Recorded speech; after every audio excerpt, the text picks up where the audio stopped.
Y así queda una idea más que te sumo a esta lista de reproducción con muchas ideas similares. Ahora vamos con algunos tips. Y este modelo es bastante simple, así que no hay mucho que aclarar. Pero vamos con las preguntas de siempre.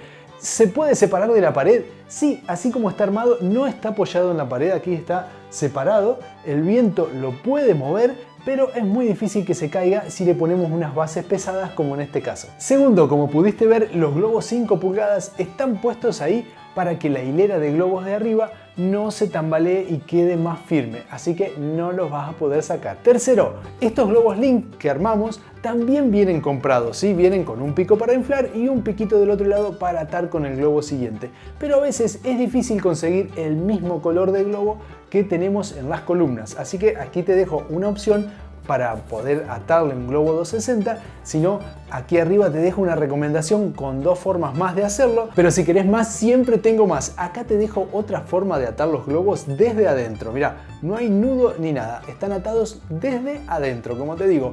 En esta recomendación hago una flor que lo hago con esta técnica y ahí la podés ver.